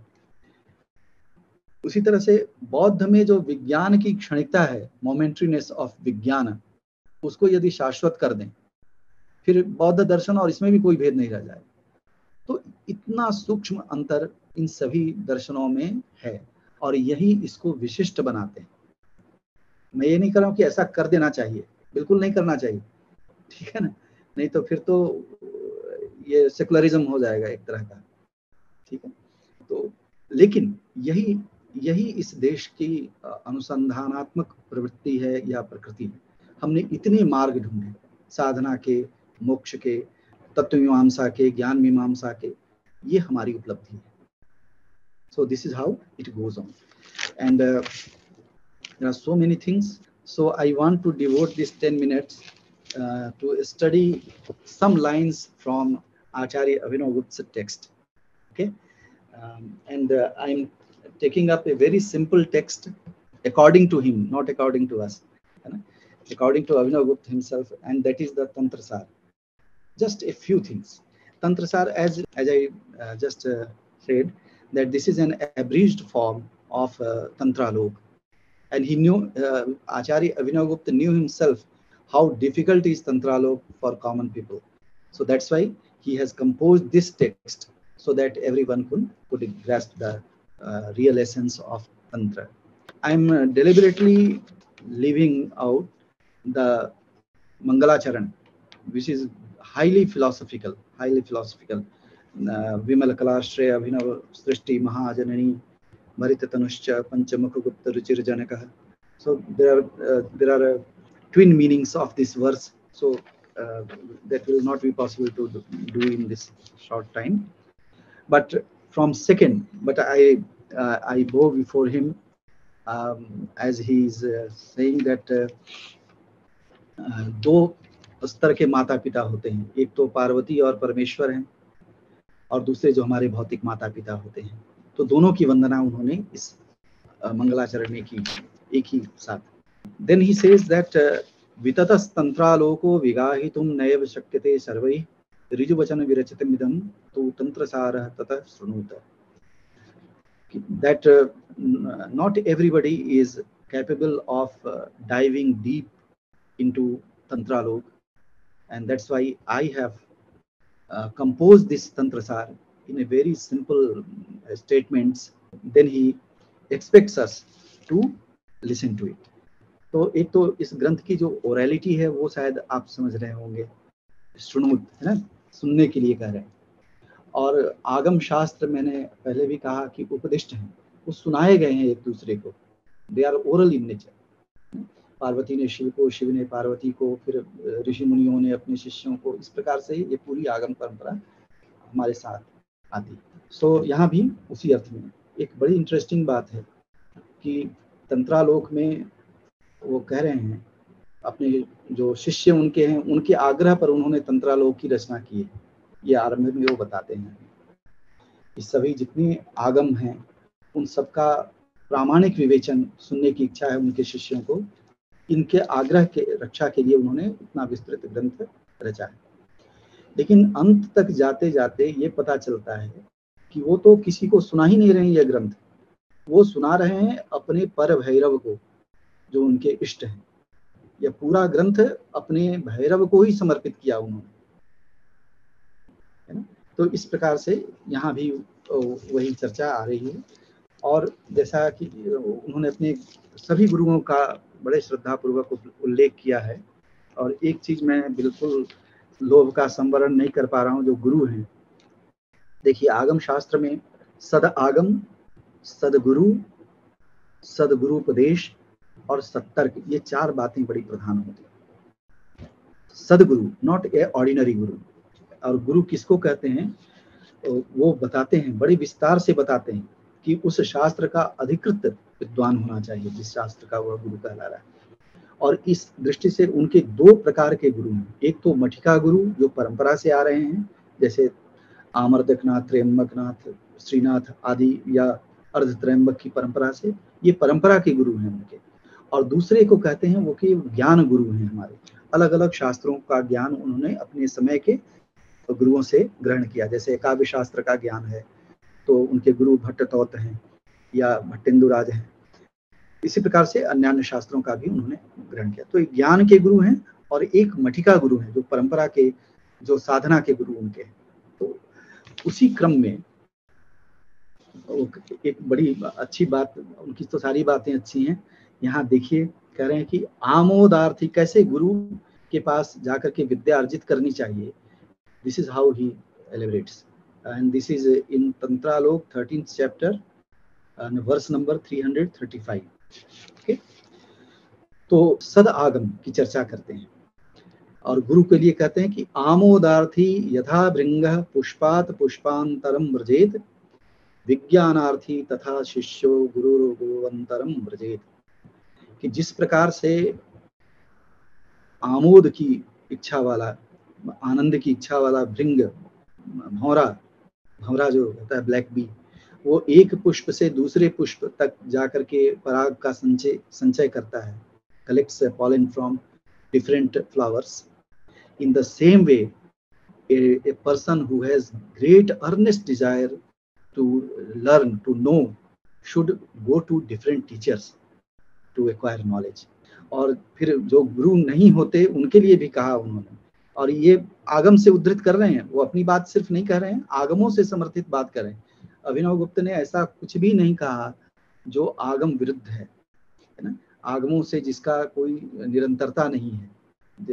He has said everything in continuity, not necessarily he's repeating only, he's refreshing it all the time.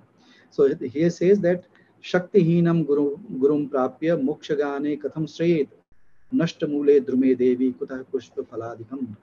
ये भी तंत्रालोक 13वें अध्याय के 336 वर्ष में ये बात करें। तो शिव कह रहे हैं पार्वती को कि जो शक्तिहीन गुरु है उसको प्राप्त करके भी क्या होगा, क्योंकि वो तो मोक्ष ज्ञान नहीं दे सकता, मोक्ष प्रदान नहीं कर सकता ऐसा गुरु जो शक्तिहीन स्वयं है। और उसकी उपमा दे रहे हैं कि जिस वृक्ष का मूल या जड़ ही नष्ट हो गया हो, उससे फल और पुष्प की आशा क्यों कोई करेगा? Nobody would expect that the same tree which has no root will yield fruit or flower. So जो शक्तिहीन गुरु हैं, हम सब उसी कैटेगरी में आते हैं, ठीक है ना। तो गुरु कैसे हैं उनके देखिए, श्री शंभुनाथ भास्कर चरण निपाता प्रभापगत संकोचम अभिनव गुप्त हृदयम्बुज में विचनत महेश पूजन हेतु। देखिए उनके जो गुरु हैं इस कुल प्रक्रिया के, वो गुरु शंभुनाथ हैं, और गुरु शंभुनाथ का संबंध अर्ध त्र्यंबक शाखा से। तो कह रहे हैं कि गुरु शंभुनाथ के जो चरण हैं, दे आर लाइक सन, है ना, और उसके प्रभाव से मेरे हृदय का कमल जो संकुचित था, अब वो उसका संकोच दूर हो गया, वो पूरी तरह से विकसित खिल चुका है। जैसे सूर्य के प्रभाव से कमल खिल जाता है, वैसे गुरु चरणों के प्रभाव से उनका हृदय रूपी कमल भी विकसित हो उठा। और कहते हैं कि इस पुष्प को, इस हृदय पुष्प को, इस हृदय कमल को अब हम किसके लिए प्रस्तुत कर रहे हैं? स्वयं महेश के, भगवान शिव के पूजन हेतु मैं प्रस्तुत कर रहा हूँ। अभिनव गुप्त इज एसेंशियली ए पोएट, और इसीलिए तंत्र शास्त्र में ऐसी कुछ खास बातें हैं जो कला को, साहित्य को समर्थित करती हैं, समर्थन करती हैं, उसका पोषण करती हैं। और इसीलिए कला का कोई भी शास्त्र भारत में आगम शास्त्र को, त्रिक दर्शन को छोड़ करके विकसित नहीं हुआ। तो ये बहुत महत्वपूर्ण बात है। अच्छा, इसके बाद वो कह रहे हैं कि ज्ञान किसको कह रहे हैं? ज्ञान का की आवश्यक शर्त है, the only condition of knowledge is that it must liberate us from our narrow self. So इह ज्ञानम मोक्ष कारणम। I am reading from his Tantrasara. See his style of exposition. इह ज्ञानम, how lucid he could write. इह ज्ञानम मोक्ष कारणम बंध निमित्तस्य अज्ञानस्य विरोधकत्वात्। यह ज्ञान जो होता है वह मोक्ष का कारण होता है। The sole cause of liberation is knowledge. इसका अर्थ ये भी हुआ कि जो मुक्त नहीं करता वो ज्ञान नहीं है, वो अज्ञान है एक प्रकार का। और अज्ञान is not the absence of jnana. Ignorance is not the absence of knowledge. It is limited knowledge. Knowledge which is confined, limited one. So that is called ajnana according to Shaiva Shastra. So there he says, bandha nimittasya ajnanasya virodhakatvat. Because this knowledge is opposite to ajnana, that is the cause of bondage. Very clearly, यह ज्ञान मोक्ष कारणम, ज्ञान मोक्ष का कारण है। क्यों? क्योंकि यह अज्ञान जिसके कारण बंधन होता है उसका विरोधी है। very clear. And then he says, see how these lines are interlinked thematically. Dvidham cha ajnanam. And then knowledge is, ignorance is of two kinds. Buddhigatam paurusham cha. One that is contained in the intellect, buddhigat, and another is that which is in the individual self. These two types of ajnana. And then he says that तत्र बुद्धिगतम अनिश्चय स्वभाव, जो बुद्धिगत अज्ञान होता है वो क्या करता है, अनिश्चय स्वभाव वाला होता है, इनडिटर्मिनेट नेचर होता है उसका। फिर इसी बात को देखिए, कहते हैं ना कि द्विधा बद्धो सुबद्धो भवति, है ना, दो बार बांध देने से चीजें ठीक से बन जाती हैं। शादी विवाह में भी जो गठबंधन करते हैं एक बार नहीं करते, दो बार बांधते हैं इसको, ठीक है ना, ठीक से बन जाए। तो देखिए वो कह रहे हैं कि फिर इसको दूसरे तरह से बता रहे हैं, विपरीत निश्चयात्मकम च बुद्धिगतम अनिश्चय स्वभावम, जो बुद्धिगत अज्ञान होता है वह अनिश्चय स्वभाव वाला होता है, इनडिटर्मिनेट होता है। फिर से उसी को कह रहे हैं विपरीत निश्चयात्मक, जो निश्चयात्मक के विपरीत भी होता है। He is paraphrasing it in two ways. And then पौरुषम तो विकल्प स्वभावम, जो पौरुष ज्ञान होता है वह विकल्प स्वभाव वाला होता है। सो विकल्प स्वभाव का मतलब है that which is the root cause of bondage of the individual self. Vikalp source. What is the function of this vikalp? Vikalp makes us, transforms us into a limited being, संकुचित प्रथात्मक जिसको कहते हैं। पौरुषम तु स्वभावम संकुचित प्रथात्मकम, जिससे हमारी प्रथा विस्तार संकुचित हो जाता है। हमारा विस्तार मूल स्वभाव है, अब क्या होता है वह संकुचित हो जाता है। संकुचित कैसे होता है, ऐसा बोध होता है, this is the cognition of this liberated self that he is no longer liberated. तो इसके कारण संकुचित प्रथात्मकम होता है। तदेव च, यह विकल्प स्वभाव वाला होता है, और विकल्प का काम क्या है, संकुचित कर देना, संकोच उत्पन्न कर देना। मतलब जो शिव रूप है उसको जीव रूप में परिणत कर देना, या ऐसा बोध उत्पन्न कर देना। जो पति है उसको पशु रूप में परिणत कर देना, या वैसा बोध उत्पन्न कर देना उसके बीच में। और जो विस्तृत है उसको अणु रूप में, या जीव रूप में, या पशु रूप में, इस रूप में बोध करना। फिर कहते हैं कि तदेव च मूल कारणम संसारस्य, यही विकल्प स्वभावता संसार का मूल कारण है। This is the root cause of this world. So long these vikalpas are existing, the world will exist. The moment they are dissolved, eradicated, the world will cease to exist. Iti sansarasya mool karanam sansarasya iti gakshamo malinirnay. But he says that this I will discuss when the time comes in the progression of the text. At that time I will expound it. तो ये देखिए उनकी शैली है, सारी बातें एक ही जगह नहीं कहते, जहाँ जिस क्रम में उनको बातें बतानी है उसी क्रम में उसको बताते हैं, और बहुत ही गंभीरता से और जो संबद्ध ढंग से। इसलिए कई लोगों से पढ़ने से अच्छा है कि उनके ग्रंथों को सीधे पढ़ा जाए। He doesn't leave anything unexplained. जहाँ वो अभी यहाँ इस टेक्स्ट में एक्सप्लेन नहीं कर रहे हैं, वहाँ वो उसको इंडिकेट कर देते हैं कि उसका वर्णन मैंने वहाँ किया है विस्तार से अपने दूसरे टेक्स्ट में। So this is how his style of exposition goes on, and he has a very definite structure for exposition of a text that he describes in Abhinav Bharati, in the beginning of Abhinav Bharati.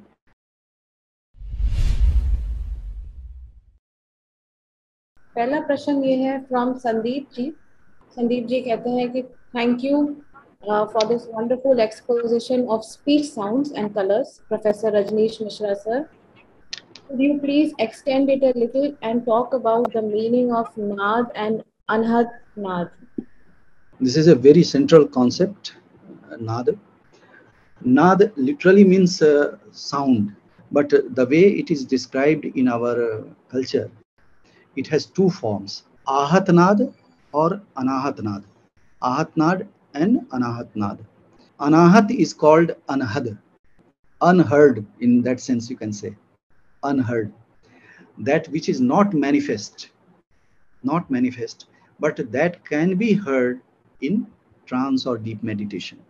And that is the goal, because sound is that sound takes a manifest form when we strike against like a string or any musical instrument, for example. The nad is very much there, immanent. This is not created. When we strike at certain things, then it gets manifest.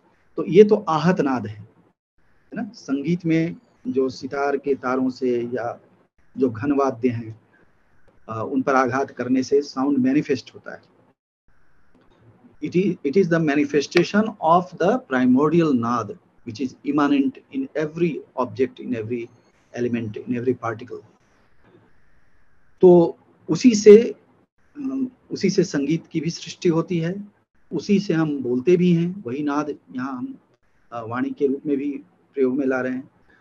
और लेकिन idea क्या है कि ये तो manifest है ना, and that is momentary in that sense. So the idea is to go back to its root, from where it is getting manifested, the substratum, to know the substratum. तो इसके माध्यम से हम वहां तक की एक अंतर यात्रा कर सकते हैं. इस आहत नाद से हम अनहद जो है, जिसको सुना नहीं गया है, मतलब अपने कर्णेंद्रियों से जिसको हम सुन नहीं सकते, but that which is immanent, which is continuously going on, continuously, तो उसको कहते हैं अनहद. मैं कबीर की एक पंक्ति शायद अभी थोड़ी देर पहले व्याख्यान में बोल भी रहा था. शून्य शिखर पर अनहद बाजे. अनहद, this is that sound that is not created by anyone, that is not manifest, but manifested by someone with some effort, but it is all the time get manifested. नित्योदित इसको कहते हैं तंत्र शास्त्र की भाषा में. यह नित्योदित है. It is all the time there. The only thing is that we should acquire the ability to grasp it.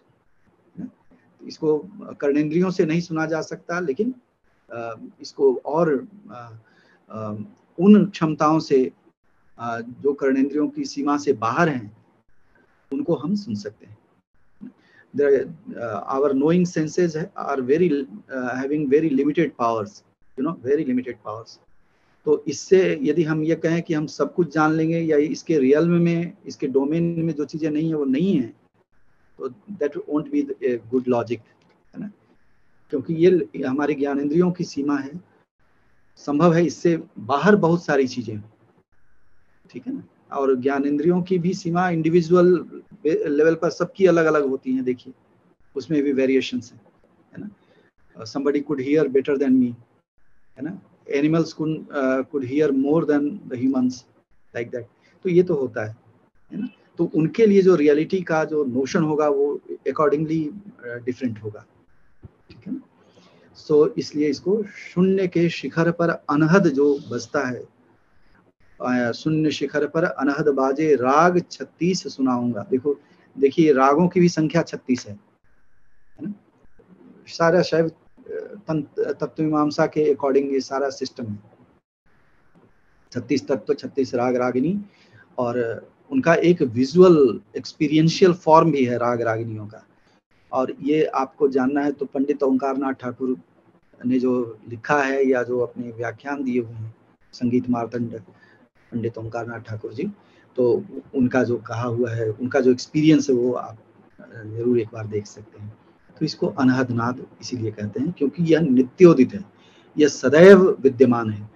हम अपने साधना से वो पात्रता अर्जित करते हैं. We acquire that ability so that we can grasp it, and we can see that the whole world is a kind of energized, pulsating element in that way. धन्यवाद professor Mishra ji. और फाइनल क्वेश्चन संदीप जी से है. वो कहते हैं कि साधु साधु तय पृष्ठम तंत्र सार मिदम प्रिय, a few words on विज्ञान भैरव तंत्र. विज्ञान भैरव तंत्र is again a very important text. And that is the text of शैव योग, शैव शाक्त योग दोनों के लिए कह सकते हैं। और एक चीज ध्यान देने की बात इसमें ये होती है कि जहाँ there are other systems of yoga, other systems like Patanjal yoga जैसे है, उसी तरह से और भी एक से अधिक भी हमारे परंपरा में योग के सिस्टम्स हैं जिनको षडंग योग कहते हैं।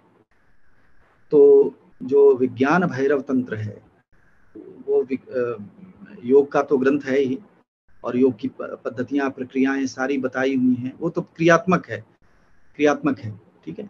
लेकिन षडंग योग है, षडंग योग शैवों के यहाँ, शाक्तों में, फिर बौद्धों के दर्शन में और वैष्णव तंत्रों में, इन सब में षडंग योग की अवधारणा है। और थोड़ा अंतर है, षडंग योग में भी सब में अंतर है, लेकिन यम नियम और आसन इनको योग के अंतरंग के रूप में नहीं गिनते ये दर्शन, है ना, इनको बाह्य अंग मानते हैं, अस्वीकार नहीं करते। शैवों की प्रवृत्ति भी अस्वीकार करने की नहीं है, अभी समय नहीं था, नहीं तो रससूत्र की व्याख्या में जितनी अच्छी बात आचार्य अभिनवगुप्त कहते हैं वो किसी चीज को तिरस्कृत नहीं करते, नहीं अस्वीकार करते, उसको एसिमिलेट करते हैं अपने भीतर, and then they go beyond that, है ना। जैसे क्षेमराज ने कहा, प्रतिविज्ञा हृदय में अभिनवगुप्त के शिष्य हैं Kshemaraja, he says that while he is making a comparison between Prativigya darshan and other philosophical systems, then he says tad bhumika sarva darshan sthiteh, he writes this sutra कि उसकी भूमिका, किसकी भूमिका, चित्त शक्ति की भूमिका, चित्त शक्ति की भूमिका ही सभी दर्शनों में है। So he is not negating anyone, जिसने जिस लेवल तक उसको समझा जाना उसी सीमा तक उसने इसी चित्त शक्ति को व्याख्यायित किया है। So in all philosophical systems this is the चित्त शक्ति दैट इज बीइंग डिस्क्राइब्ड, उसी की भूमिका, उसी के डिफरेंट फॉर्म्स वहाँ बताए गए हैं भिन्न भिन्न दर्शनों में, and this is how makes the पूर्व पक्ष two of all other philosophical systems. तो ठीक ऐसी ही बात है। तो इसमें यम नियम और आसन छोड़ करके बाकी तो समान है 5 जो पातंजल योग में आप पढ़ते हैं, केवल एक जोड़ते हैं अपनी तरफ से, और वो है सत्तर्क। सत्तर्क को आचार्य अभिनवगुप्त ने यहाँ इसी ग्रंथ में तंत्रसार में उत्तम योगांग कहा है। उत्तम योगांग कि किस प्रकार का चिंतन, वो चिंतन बाहर के किसी वस्तु को सिद्ध करने के लिए नहीं है। तर्क से क्या करते हैं, यत्र यत्र धूमस तत्र तत्र वह्नि, जहाँ जहाँ धूम है वहाँ वहाँ आग है, there wherever is smoke there must be fire। ये तो हम बाहरी चीजों को सिद्ध कर रहे हैं, लेकिन अपने भीतर की अवस्था में भी हम एक तर्क करते हैं कि हमारी अपनी आध्यात्मिक यात्रा किस स्तर तक पहुंची है ना। एवरी साधक रिफ्लेक्ट्स अपॉन इट, है ना। तो उस प्रक्रिया को सत्तर्क, जो अंतर्मुखी प्रक्रिया है, जिसको हम कह सकते हैं reasoning, not to prove external objects but reasoning to ascertain one's own level of experience, है ना। तो उसके लिए फिर अनुपाय, शांभव उपाय, शाक्त उपाय आदि या अनुपाय, इन सब की दशा में जो साधक चिंतन करता है उसको सत्तर्क कह रहे हैं, ठीक है। तो इसको षडंग कहते हैं, और इसी की प्रतिष्ठा विज्ञान भैरव में कई धारणाओं के माध्यम से वहाँ की गई है, और वो तो क्रियापरक है, सब उसमें बताया हुआ सारी विधियां, किस प्रकार से साधना करनी है, योग करना है, सारी प्रक्रिया वहाँ वर्णित है। अगला प्रश्न हमारे पास है के सदानंदन उन्नी जी से। वो कहते हैं कि darshan and tantra are different, isn't it? Darshan, the near possible meaning can be philosophy, and Tantra, the method or methodology or epistemology. Is it correct? Of course, epistemology is also a branch of philosophy, so that question is that. You have asked questions and you have answered yourself. कि दर्शन में तो सारी चीजें आएंगी, epistemology भी है। एक ही अंतर है कि दर्शन में जहाँ हम तत्व मीमांसा, ज्ञान मीमांसा शास्त्रीय ढंग से करते हैं, शास्त्र परक है ना। शास्त्र इसलिए आवश्यक है, इसी में आचार्य अभिनवगुप्त तंत्रसार में बताते हैं कि जो बुद्धि की अनिश्चयात्मकता है, बड़ी सुंदर व्याख्या शास्त्र की अपने व्याख्यानों में आचार्य अभिनवगुप्त करते हैं, बहुत ही सुंदर, लेकिन अभी समय नहीं है उन सब में जाने का। तो शास्त्र एक तो उसको कहते हैं जो परमेश्वर द्वारा भाषित हैं, जैसे आगम शास्त्र है, आगम को शास्त्र की संज्ञा दी गई है, और वही शास्त्र मोक्ष उपलब्ध कराने में, मोक्ष को सुनिश्चित करने में समर्थ होते हैं, ऐसा वहाँ कहा गया है। अब देखिए दर्शन क्या है, शास्त्र है ऑफ कोर्स। तो शास्त्र की उपयोगिता कहाँ है, जहाँ विविध प्रकार के ऊहापोह से, तर्क प्रविधि से हमारे जितने भी प्रकार के शंकाएं हैं या जिज्ञासाएं हैं, उनका समाधान शास्त्र कर दे। क्योंकि जब तक ऐसा नहीं होगा, बुद्धि अनिश्चयात्मक बनी रहेगी, और वो बौद्ध ज्ञान का इंडिकेटर है। अभी हमने पढ़ा इस टेक्स्ट में, बौद्ध ज्ञान कैसा होता है, विपरीत निश्चयात्मक होता है, ये बताया उन्होंने। निश्चयात्मक के विपरीत होता है, कंट्ररी होता है। So it is not stable, so बुद्धि इज नॉट स्टेबल। तो शास्त्र का काम पहला उसका उपयोग है उस बुद्धि को अध्यवसायात्मक या निश्चयात्मक बनाना, ठीक है। उसके बाद ही आगे की यात्रा शुरू होती है। तो दर्शन, एट द लेवल ऑफ दर्शन we raise all the possible doubts, all the possible objections, and acharyas take note of those objections or let us say criticisms, and then it is settled there. तो इसके कारण क्या होगा कि मन में जो अनिश्चयात्मकता है, बुद्धि में जो अनिश्चयात्मकता है, वो समाप्त होगी, और उसके बाद जो दूसरा स्टेज है दीक्षा का, वो शुरू हो पाएगा। क्योंकि दीक्षा तब तक, दीक्षा पौरुष अज्ञान के दूर होने के लिए दीक्षा आवश्यक है ना, इनिशिएशन जिसको अंग्रेजी में कह सकते हैं, दैट इज एसेंशियल। बट लेकिन वो कह रहे हैं, आचार्य अभिनवगुप्त ही कह रहे हैं कि दीक्षा तब तक नहीं दी जा सकती है जब तक कि बौद्ध अज्ञान समाप्त ना हो। शंका से भरे मानस से, बुद्धि से साधना नहीं होती है ना। आंख बंद करते ही 100 प्रश्न घेर लेंगे कि भगवान तो होता ही नहीं, मैं क्या कर रहा हूँ ना। तो इस तरह की सारी चीजों का निराकरण पहले हो जाए, तभी बिल्कुल निशंक भाव से, जहाँ बुद्धि स्थित हो चुकी हो, स्थिर हो चुकी हो, तब साधना की प्रक्रिया आरंभ होती है। तो दर्शन की उपयोगिता इस स्तर पर है। और तंत्र क्या करता है, जो मार्ग है उसके लिए, वो मार्ग प्रशस्त करता है। क्रियात्मक जितनी भी पद्धतियां हैं, उन सबको वह आगे के लिए सुनिश्चित करता है। तो लेकिन ऐसा नहीं है कि तंत्र में दर्शन नहीं है। अभी तो हम वही पढ़ रहे थे आचार्य अभिनवगुप्त के, है ना। तंत्र में दर्शन अंतर्निहित है। तो तंत्र, जो शैव तंत्र है विशेष रूप से, देखिए वहाँ दर्शन भी है, वह तंत्र भी है, वह योग पद्धति भी है, वह धर्म भी है, वह कला शास्त्र भी है, और वह साधना की कई विधियों को स्थापित करने वाला विधान भी है। तो इस प्रकार से इन दोनों की व्याख्या होती है। धन्यवाद प्रोफेसर मिश्रा जी। आखिरी प्रश्न है उन्नी जी का ही। वो कहते हैं कि आगम शास्त्र्स facilitated temple construction, propitiation, bhakti, and ultimately devotionalism, which side by side gave opportunities of art, architecture, and aesthetics. Is that correct? Yes, absolutely, absolutely, absolutely correct. Because we were just touching upon this idea in the lecture, that without Agam Shastra, you will not be able to understand the 64 forms of art in India, है ना। यदि हम आगम को थोड़ी देर के लिए भूल जाएं और भारतीय कलाओं को समझने की चेष्टा करें, तो भारतीय कलाएं या तो मनोरंजन का साधन बन जाएंगी या आजीविका का साधन, बस, इससे ज्यादा कुछ नहीं होगा, है ना। लेकिन ये आगम है जो बताते हैं कि जितने भी आर्ट फॉर्म्स हैं, दे आर समथिंग लाइक आत्मानुसंधान। चाहे संगीत हो, चाहे काव्य हो, चाहे कोई भी कला हो, यहाँ तक कि जो स्थूल कलाएं मानी जाती हैं, जैसे मान लीजिए कि कोई आयरन स्मिथ है, वो एरो बना रहा है ना, and this is the example given by आदि शंकर हिमसेल्फ, है ना, कि जब वो बाण की नोक पर कार्य कर रहा होता है तो उसकी पूरी चेतना उस पॉइंट पर केंद्रित रहती है। इसी को तो योग कहते हैं, एकाग्रचित होने को, ठीक है। तो इसके अभ्यास से निरंतर फिर एक स्थिरता आती है और फिर हम अपने अगले चरण के लिए प्रस्तुत होते हैं।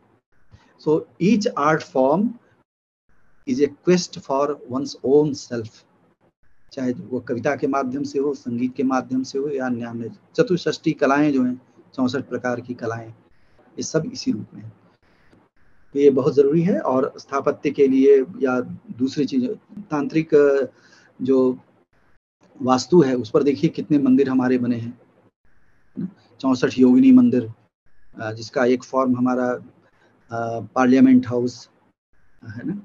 अंतर सिर्फ ये है कि हमारा पार्लियामेंट हाउस बहिर्मुख है ना, 64 योगिनी मंदिर अंतर्मुखी है, क्योंकि उसमें जो बरामदे हैं वो अंदर की तरफ है 64 योगिनी मंदिर में, पार्लियामेंट में बरामदे बाहर है, ठीक है ना, ये अंतर है।